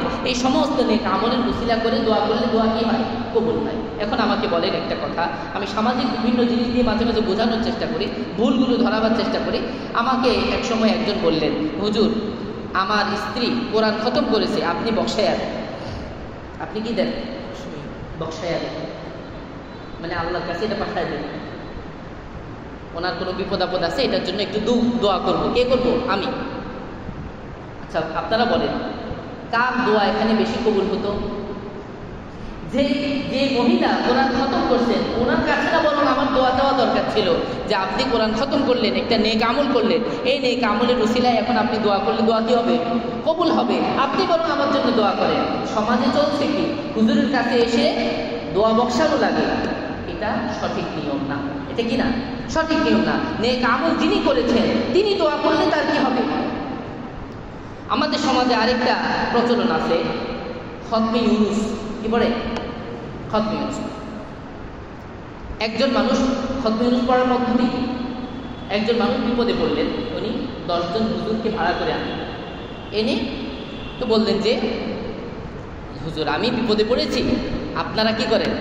খতমে ইউনুসের আমলটা করেন। তো হুজুররা ওখানে বসে বসে সকাল থেকে সন্ধ্যা বা একটা নির্দিষ্ট মেয়াদ সময় পর্যন্ত কি করে? লা ইলাহা ইল্লা আনতা সুবহানাকা ইন্নী কুনতু মিনাজ জালিমিন। অর্থ কি? আল্লাহ আপনি ছাড়া আর কোনো ইলাহ নাই, আমি আসলে জুলুম করেছি। কে বলতেছে? যিনি বিপদে পড়েছে উনি নাকি কে? হুজুর। হুজুর বলতেছেন যে আমি আসলে অনেক বিপদে পড়েছি। হ্যাঁ, তাহলে সাহায্য কাকে করবে আল্লাহ? হুজুরকে। বলেন সাহায্য কাকে করা দরকার? হুজুর নিজে দোয়া করতেছেন, হুজুর নিজে দোয়া করে দোয়া প্রার্থনা করছেন আল্লাহ পাকের কাছে, আল্লাহ আমি আসলে গুনাহ করে ফেলেছি, অপরাধ করে ফেলেছি, আমাকে মাফ করেন, আমাকে বিপদ থেকে উদ্ধার করেন। সুস্থতা কথা, হুজুরকে আল্লাহ পাক কি করতেছেন? বিপদ থেকে উদ্ধার করতেছেন। মাঝখান দিয়ে ওই বেটা খুব কষ্ট করে মেহমানদারের আয়োজন করেছে হুজুরের জন্য, 1000, 2000, 3000, 10,000 টাকা খরচ করেছে 10 জন হুজুর। আবার যাওয়ার সময় মোটা অঙ্কের টাকা পকেটেও কি হুজুরকে ভরে দিয়েছে। মাঝখানে লাভ হয়ে গেল কার? হুজুরের বিপদমুক্ত, আল্লাহর ইবাদতও হয়ে গেল, টাকাও পাইল, মেহমানদারি হইল, আর ওই বেটা বিপদে বিপদে আছে, বিপদে থাকলো, ওনার নেকামলও হইল না, আল্লাহর কাছে সাহায্য প্রার্থনাও। আচ্ছা বলেন, এটা কি সমাজের একটা মানে ভুল প্রচলন কিনা? ভুল প্রচলন। আমরা আমাদের স্বার্থের জন্য, আল্লাহ মাফ করেন, আল্লাহ হেফাজত করেন, এই যে এই কথাটা আমি যদি আমার মুসল্লিয়ানে কেরামকে বা সাধারণ মানুষকে বলি, তাহলে মানুষ আমাকে পকেটে 2টা টাকা দেবে না, 500 টাকা দেবে না, শুধুমাত্র এই স্বার্থের ভয়ে আমি এই কথাটা গোপন করলাম। আল্লাহ পাকের কসম, আল্লাহ পাকের কসম, আল্লাহ পাকের কসম, কিয়ামতের ময়দানে আমাকে জবাবদিহিতার শিকার হতে হবে। এটা একটা ভুল প্রচলন, এটা একটা ভুল শিক্ষা না। যিনি নেক আমল করেছেন, তার নেক আমলের বরকতে, তার নেক আমলের মুসিলায় আল্লাহ পাক তাকে বিপদ থেকে কি করবে? উদ্ধার করবে। উচিত ছিল বাড়িওয়ালা বিপদগ্রস্ত যে মানুষটা, তিনি নিজে হুজুরদের সাথে বসা বা নিজে আমলটা করা। হুজুর আনার দরকার কি? এই কথাটা বলার জন্য হুজুর আনার প্রয়োজন আছে? লা ইলাহা ইল্লা আনতা সুবহানাকা ইন্নী কুনতু মিনাজ জালিমিন। আল্লাহ, আমার পাপের কারণে আজকে এই শাস্তি। আল্লাহ, আমি পাপ করে ফেলেছি, অপরাধ করে ফেলেছি, আপনি ছাড়া কোনো ইলাহ নাই, আপনি ছাড়া সাহায্যের কেউ নাই, আপনি আমাকে সাহায্য করেন। সারাক্ষণ এই কথাটা বললো, আল্লাহ সাহায্য করবে না? সাহায্য তো করবেন, করবেন, বরং এই আমলের কারণে ওই লোকটার দিলের মধ্যে আল্লাহর ভয় ঢুকবে। এই আমলের কারণে ওই লোকটা বিড়ি সিগারেট যে টানলো সমানে, টানার মধ্যে একটু হয়তো থামাথামি আসবে, একটু ক্ষান্তি আসবে। এভাবে সে আসলে আল্লাহ পাকের দ্বীনের পথে কিছুটা অগ্রসর হতে পারত, কিন্তু আমি আপনি আমাদের স্বার্থের কারণে তার দ্বীনের পথে আসার রাস্তা বন্ধ করে দিলাম। নাউযুবিল্লাহি মিন যালিক। আল্লাহ আমাদেরকে হেফাজত করে। তাহলে দোয়া কবুলের একটা মাধ্যম আমরা কি শিখলাম বলেন? দোয়া প্রার্থনার আগে কোনো নেক আমল করে দোয়া করলে আল্লাহ পাক দোয়াটা কি বেশি কবুল করেন। দোয়া কবুলের আরেকটা উপযুক্ত পদ্ধতি এখান থেকে আমরা শিখলাম। দেখেন, ইয়াকা না'বুদু, আমরা কি বললাম ও আল্লাহ, আমরা আপনার ইবাদত করি। আচ্ছা, সব সময় কি আমরা হয়? মাঝে মাঝে আমি একা নামাজ পড়ি না? তো একা নামাজ পড়ার জন্য আল্লাহ পাক তো শিখাইতে পারতেন, ইয়াকা আ'বুদু, আমি আপনার ইবাদত করি। আমি করতেছি, আরেকজনকে কেন ঢুকাবো? ঠিক না? আমি একা ইবাদত করতেছি, আরেকজনকে এখানে আমার ইবাদতের মধ্যে কেন ঢুকাবো? আমি করতেছি। আল্লাহ পাক শিখাচ্ছেন মুসলমানদের কমিউনিটি জামাতবদ্ধ অনেক মুসলমানকে নিয়ে যদি কেউ দোয়া করা হয়, জামাতবদ্ধ দোয়া আল্লাহ পাক বেশি করবে। তাহলে দোয়া কবুলের আরেকটা উসুল, মূলনীতি কি? যে বেশি মানুষ নিয়ে যখন আল্লাহ পাকের কাছে দোয়া করা হয়, কোনো কিছু প্রার্থনা করা হয়, আল্লাহ পাক দোয়া কি করেন? বেশি কবুল করে। এটা আল্লাহ পাক সূরাতুল ফাতিহার মধ্যে শিখালেন বহু বচন ব্যবহার করে। না আবুদু এটা বহু বচন, আর আবুদু এটা এক বচন। আল্লাহ পাক শিখালেন না আবুদু, আমরা ইবাদত করি, আমরা সাহায্য প্রার্থনা করি। আমার সাথে আমি গুনাহগার, আমার সাথে আমি আরো অনেককে একসাথে যুক্ত করে দিলাম। কাকে না জানি আল্লাহর পছন্দ হয়ে যায়, সবার সাথে যুক্ত করার মাধ্যমে হতে পারে আল্লাহ পাক সবার মধ্য দিয়ে আমার দোয়াটাও কি করে নেবেন? কবুল করে নেবেন। এজন্য অধিকাংশ মানুষকে নিয়ে একসাথে দোয়া করলে দোয়া কি হয়? বেশি কবুল হয়। সূরাতুল ফাতিহার আরেকটা শিক্ষা। কয় নাম্বার কথা গেল? 8 নাম্বার। 9 নাম্বার অত্যন্ত গুরুত্বপূর্ণ কথা। 9 নাম্বার আমি যত আলোচনা করেছি আমার মনে হয় সবচেয়ে গুরুত্বপূর্ণ। এখানে ইয়াকা না'বুদু ওয়া ইয়াকা নাস্তাঈন বলা হলো, মানে আমরা আল্লাহ পাকের ইবাদত করি এবং আল্লাহ পাকের কাছ থেকে সাহায্য চাই। আমরা কি শুধু আল্লাহ পাকের ইবাদত করি, শুধুই কি সাহায্য চাই? আল্লাহ পাকের উপর ভরসাও তো করি, আরো অনেক কিছু করি কিনা আল্লাহ পাকের? শুধুমাত্র এই 2টা জিনিস কেন আল্লাহ পাক আনলেন এখানে? ঠিক আছে না? শুধুমাত্র এই 2টা কথা আল্লাহ পাক কেন আনলেন? এই 2টা কথার সাথে একটা সীমাবদ্ধতা, একটা আলাদা তাগাদা, একটা পাওয়ার। আপনারই ইবাদত করি, আপনার কাছে সাহায্য চাই, এই 2টা কথার সাথেই কেন যুক্ত করলেন? গুরুত্বপূর্ণ একটা বিষয়। এটার একটা কারণ আছে। কারণটা হলো, খেয়াল করেন, আরবের যে জাহিলি সমাজের মানুষ, তারা মূলত শিরকের ক্ষেত্রে সবচেয়ে বড় শিরিক করতো এই 2টা শিরিক।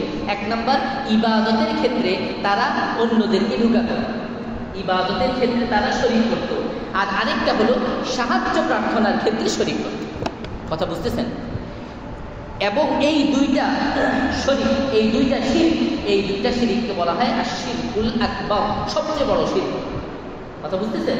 আরবের কাফেররা, জাহিরি সমাজের কাফেররা মূলত এই দুইটা শিরিক সবচেয়ে বেশি করত। এই জন্য আল্লাহ পাক সবসময়ের জন্য সূরাতুল ফাতিহার মধ্যে এই দুইটা বড় শিরকের কথা সবসময়ের জন্য আল্লাহ পাক লিখে দিলেন, যাতে সবসময় আমরা অন্তত এই দুইটা শিরিক থেকে বেঁচে থাকতে পারি এবং বারবার অন্তরের মধ্যে এটা দিতে পারি যে ইবাদতের ক্ষেত্রে শিরিক করা যাবে না, সাহায্য প্রার্থনার ক্ষেত্রে শিরিক করা যাবে। কথা বুঝতে পেরেছেন? এটা দলিল কি? দলিল আছে।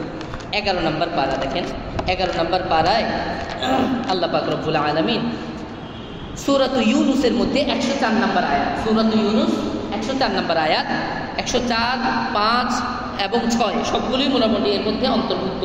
আল্লাহ পাক বলেন ওই সময়ের কথা আলোচনা করতে গিয়ে, কুল ইয়া আইয়ুহান নাস, আপনি বলুন ও মানুষ, ইন কুনতুম ফি শাক্কিম মিন দীনি, যদি তোমরা আমার এই দ্বীন, এই ধর্ম নিয়ে সন্দেহে থাকো, ফালা আ'বুদুল্লাযীনা তা'বুদুনা মিন দুনিল্লাহ, তো আমি কিন্তু আল্লাহ ছাড়া তোমরা যাদের ইবাদত করো তাদের কারো ইবাদত করব না। তার মানে কি? ইয়াকা না'বুদু, ঠিক আছে? ইবাদতের ক্ষেত্রে আমি আর কাউকে অংশীদারিত্ব করব না। এই অংশীদারিত্ব করতে তারা আরবের কাফেররা। আল্লাহ পাকের নবী, আল্লাহ পাক রব্বুল আলামিন আল্লাহ পাকের নবীকে শিখাচ্ছেন যে তাদেরকে আপনি বলে দেন কাফেরদেরকে। তাহলে এই আয়াত থেকে কি বোঝা গেল? কাফেররা কি করতো? ইবাদতে শিরক করতো। প্রথমে আল্লাহ পাকের নবীকে শিখালেন, এ নবীজি আপনি বলেন, তাদেরকে বলেন যে তোমরা যাদের ইবাদত করো আমি তাদের ইবাদত করতে পারবো না, ইবাদতের ক্ষেত্রে আল্লাহ পাক ছাড়া কারো শিরক করতে পারবো না। ওয়ালাকিন আ'বুদুল্লাহ আল্লাযী ইয়াতাওয়াফাকুম ওয়া উমিরতু আন আকুনা মিনাল মুমিনিন, বরং আমি ইবাদত করব একমাত্র কার? আল্লাহ পাকের। এরপরে দেখেন 106 নম্বর আয়াতে এবার আল্লাহ পাক বলছেন, ওয়ালা তাদউ মিন দুনিল্লাহি মা লা ইয়ানফাউকা ওয়া লা ইয়াদুররুক, এবং আপনি আল্লাহ ছাড়া এমন কাউকে ডাকবেন না যাদেরকে তারা ডাকে যে আপনার কোনো ক্ষতিও করতে পারে না এবং কোনো উপকারও করতে পারে না। তো বলেন, যাদের পূজা হিন্দুরা করে, আরবের মুশরিকরা করত, দুনিয়ার অন্যান্য মানুষজন করে, এরা কি আমাদের কোনো উপকার করতে পারে? কোনো ক্ষতি করতে পারে? এখান থেকে কি বোঝা গেল? সাহায্য প্রার্থনা করতে হবে একমাত্র কার কাছে? আল্লাহ পাকের কাছ থেকে। তাহলে সূরাত ইউনূসের 104, 5, 106 এই আয়াতগুলোতে স্পষ্ট যে আরবের কাফেরদের মধ্যে এই দুইটা শিরক প্রবল ছিল। এজন্য আল্লাহ পাক আল্লাহ নবীর জবানি দিয়ে বললেন যে আপনি এই কথা বলেন যে ইবাদত তোমরা করো অন্যান্যদের এবং আল্লাহর সাথে ইবাদতে শরীক করো, আমি এটা করতে রাজি না, এবং যাদেরকে তোমরা সাহায্য প্রার্থনার জন্য ডাকো আমি এটা করতেও রাজি না। ইয়াকা না'বুদু ওয়া ইয়াকা নাস্তাঈন, আমি ইবাদত একমাত্র আল্লাহ পাকেরই করব এবং সাহায্য প্রার্থনাও একমাত্র কার করব?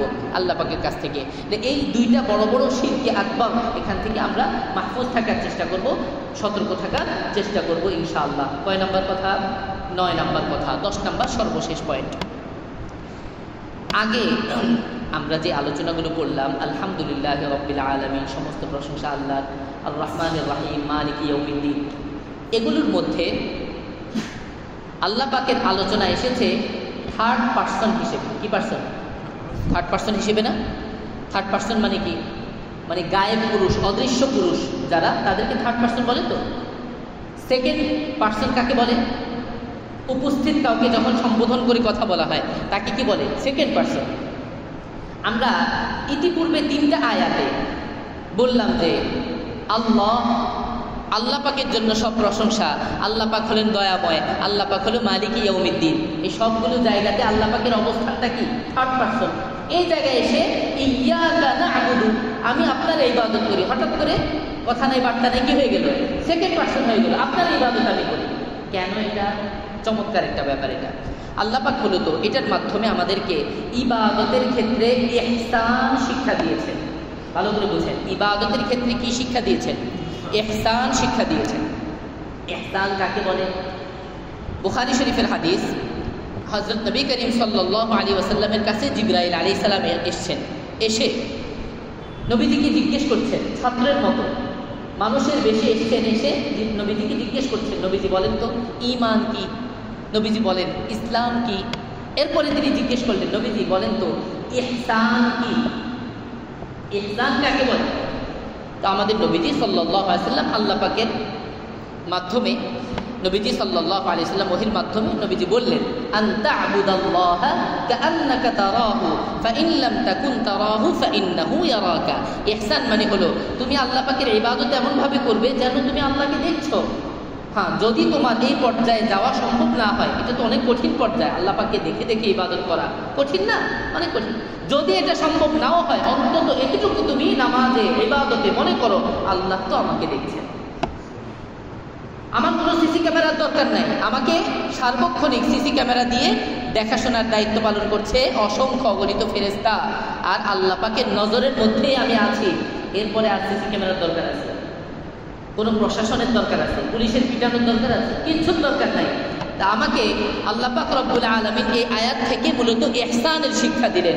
আগের আয়াতগুলোতে যেখানে থার্ড পার্সনের অবস্থা, এখান থেকে আল্লাহ পাক হঠাৎ করে উপস্থিতের জায়গায় চলে আসছেন, সেকেন্ড পার্সনে চলে আসছেন। আল্লাহ পাক আমাদেরকে শিক্ষা দিলেন, আমরা আল্লাহ পাককে সরাসরি সম্বোধন করে বলছি ইয়াকা না'বুদু, মানে কেমন যেন আল্লাহ পাক আমার সামনে আছেন, আল্লাহ পাককে আমি দেখছি, অথবা অন্তত কি আল্লাহ আমাকে দেখছেন, আমার সামনে আছেন, তিনি উপস্থিত। এই উপস্থিত অবস্থান থেকে আমি আল্লাহ পাকের ইবাদত করছি, আল্লাহ পাকের সাহায্য প্রার্থনা করছি। আমাকে কি শিক্ষা দিলেন বলেন? ইহসান শিক্ষা দিলেন। বলেন তো, এভাবে ইহসানের মাধ্যমে যদি কেউ ইবাদত করে, তার ইবাদতটা সবসময় স্বাভাবিক ইবাদতের মতো হবে, নাকি ইবাদতের মধ্যে অনেক কোয়ালিটি বেড়ে যাবে? কোয়ালিটি বাড়বে না? ইহসানের মাধ্যমে ইবাদতের কোয়ালিটি বাড়ে। আলহামদুলিল্লাহ, আমরা যে আলোচনাগুলো করলাম, সর্বশেষ আলোচনার মধ্য দিয়ে আমরা শিখলাম আমাদের সমস্ত ইবাদতগুলো ইহসানের সাথে হওয়া উচিত। আল্লাহ পাক রব্বুল আলামিন আমাকে দেখছেন, এই কথার বিশ্বাস ইয়াকিন নিয়ে সমস্ত ইবাদত যদি আমরা করতে পারি, আমাদের জিন্দেগির চলাফেরা আগে যেভাবে ছিল ইনশাআল্লাহ সামনে সেরকম হবে না। আল্লাহ পাক রব্বুল আলামিন আমাদের সকলকে আমাদের ইবাদত বন্দেগী ইহসানের সাথে করার এবং পিছনে যে আলোচনাগুলো করলাম সমস্ত আলোচনা বোঝার, আমল করার তৌফিক দান করেন। আমিন। সুবহানাল্লাহ।